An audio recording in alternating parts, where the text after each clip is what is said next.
tahajud bangun malam. Walaupun cuma 2 rakaat. Quran surah 17 ayat 79 sampai 80. Walaupun cuma 2 rakaat. Tugas Bapak Ibu tidak mudah. Kadang-kadang butuh petunjuk dari Allah. Kadang dari mimpi, kadang Allah jalankan orang lain memberikan informasi, dikumpulkan kita kontemplasi. Kalau bukan petunjuk Tuhan mustahil. Kata Allah, bangun malam, wa minal laili fatahajjad bi nafilatan lak. Aku berikan 4 hal. 1, asa ayyab'atsaka rabbuka maqaman mahmuda. Kalau engkau konsisten, aku bimbing karirmu ke tempat kedudukan terbaik dan terhormat yang orang lain memuliakannya.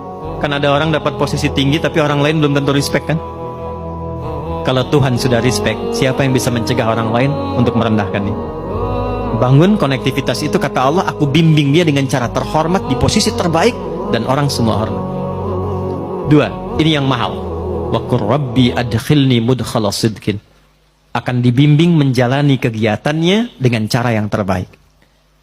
3, wa akhrijni mukhrajas sidqin. Kalau ada persoalan, aku berikan solusi dengan cara yang paling terbaik. Yang keempat yang paling dibutuhkan. Waj'alli min ladunka sultanan nasira. Kalau ada yang usil dengan jabatannya pun, ingin menjahili, menyingkirkan, menyungkurkan, ini fitrah kata Quran. Semakin tinggi jabatan, semakin besar tantangan. Kata Allah, aku yang akan langsung menolong hambaku itu. Allah yang langsung menolongnya tanpa perantara siapapun. 4. Yang terakhir saya tutup, ada ketakwaan sosial. Hubungan dengan kita semua. Hubungan dengan kita sesama. Itulah yang kita beri nama silaturahim. Maka pindah ayatnya ke ayat pertama di surah yang keempat. Dengan kalimat nas, pembukanya sama. Ya ayyuhan nas. Hei semua manusia. Tuh, balik lagi. Mau laki-laki, perempuan, bapak ibu dari manapun. Ittaqu rabbakumul ladzi khalaqakum. Tegaskan lagi, tingkatkan takwamu kepada Rabbmu. Takwanya apa di sini? Kalau yang tadi spiritual, yang ini beda. Alladzi khalaqakum min nafsin wahidah wa khalaqa minha zaujaha. Yang telah mencipta engkau dari bapak yang sama, dari satu ibu yang sama. Maksudnya apa? Kalaupun kita beda keyakinan, membangun hubungan baik dengan sosial, setidaknya samakan di satu persepsi berasal dari bapak yang sama, Adam alaihissalam. Jadi kalau nggak sepakat di nilai-nilai keyakinan spiritual, sepakatlah di nilai kemanusiaan yang sama. Karena itu jangan batasi pergaulan sosial kita hanya dengan yang muslim saja. Kalau pengajian silahkan yang muslim, yang lain punya acara lain. Tapi kalau nilainya sama-sama yang sifatnya sosial, bakti sosial, kegiatan umum, libatkan semua sehingga merasakan kenikmatan yang sama. Minimal kita sepakat dari satu bapak yang sama. Janganlah, dia kafir, nggak boleh. Ya? Dia nggak sama keyakinannya, nggak boleh. Tempatkan dalam satu hal yang sama. Bukankah Quran begitu bijak? Ya. Bukankah Quran begitu indah? Ketika menempatkan pada nilai spiritual, eksklusif. Ketika nilai-nilai itu sosial, buka. Wabatha minhuma rijalan katsiran wa nisaa. Setelah itu, lahirlah keturunan-keturunan menyebar, lelaki perempuan. Dalam pergaulan itu boleh jadi ada khilaf yang membuat pergaulan dan hubungan menjadi kusut. Maka turunlah kelengkapan ayatnya. Wattaqullah, hei yang muslim, bertakwalah kepada Allah. Jangan sampai di dunia rajin sholat, tapi punya masalah dengan teman-temanmu sehingga engkau sulit untuk dihisab di hari kiamat. Hadis Muslim, riwayat sahabat Abu Hurairah. Maaf, ada orang yang disebut Nabi bangkrut di hari kiamat. Izin, ini masih ada waktu? Apa sih? Sampai jam berapa kita? Oh silahkan sampai jam 12. Saya 11:04 pulang. Saya mau ke Banten. Ya, izin sebentar, maaf. Jadi ada sedang begini, Nabi sedang duduk-duduk dengan sahabat, beliau tanya, atadruna al-muflis, tahu nggak kalian orang yang bangkrut? Satu sahabat jawab, al-muflisu fina ma la dirham lahu wa la mata'. Ya Rasulullah, orang bangkrut menurut kami, orang yang sudah tidak punya aset sedikit pun, tidak punya uang 1 sen pun. Teori ekonominya pas, benar secara ekonomi. Perhatikan jawaban Nabi. Maaf, yang mengaku umatnya Nabi Muhammad, tolong highlight ini.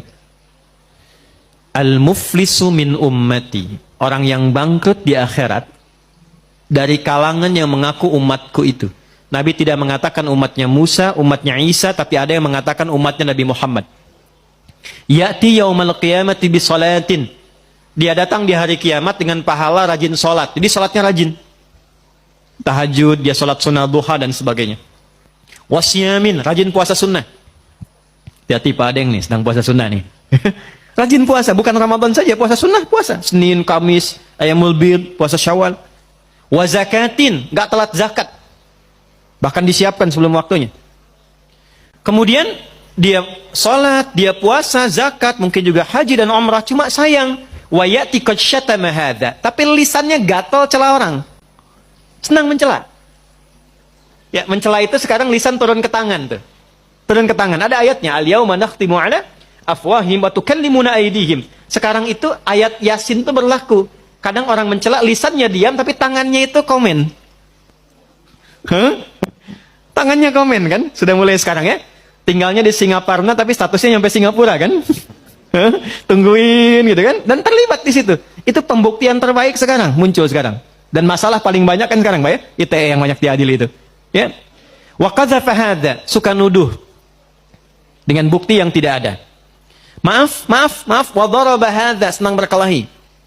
Puncaknya wasafaka dama hadza. Ada yang menumpahkan darah, membawa nama agama dengan jalan yang tidak benar.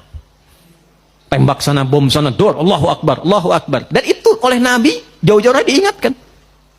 Hati-hati Pak, kalau ada aliran yang sedikit-sedikit lukai orang, menghukumi orang sekenanya, kata Nabi hati-hati. Karena kita itu sudah lengkap sekali aturannya, pakemnya sudah jelas. Ya.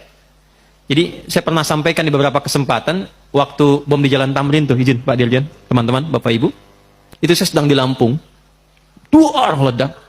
Itu pertanyaan pertama langsung bertanya, Ustadz, apakah bom di Jalan Tamrin termasuk jihad fisabilillah? Saya bilang dengan sederhana sekali, Pak, sependek pengetahuan saya, jihad fisabilillah itu jihad di jalan Allah, bukan di Jalan Tamrin. Tapi itu pembuktian terbaik dari apa yang Nabi sampaikan dulu. Nah, orang-orang ini ketika pulang, ini spiritnya, hukum positifnya supaya kita koreksi diri, jangan sampai terjadi. Nanti tu'khadhu hadza min hasanati wa hadza min hasanati. Yang baiknya akan ditimbang karena Allah adil, tapi untuk nutup yang buruknya. Jadi kalau ada orang sholat, senang sekali usil pada orang dengan lisannya, dia caci maki orang, pahala sholatnya diberikan pada yang dicaci itu. Ada orang puasa, tapi saat yang bersamaan bikin hoax, maka pahala puasanya ditarik, ditutupkan pada dosa hoaxnya itu. Ada orang haji, saat bersamaan fitnah, orang diambil pahala haji diberikan pada yang difitnah itu. Fa in faniyat hasanatuhu, kalau habis modalnya, masih tersisa yang buruknya. Pernah mencela orang, ini habis modalnya. Maka itu yang disebut dengan bangkrut. Faturiha finnar, dilemparkan ke neraka dulu untuk dicuci. Maka apa yang harus dilakukan saat masih hidup sebelum wafat?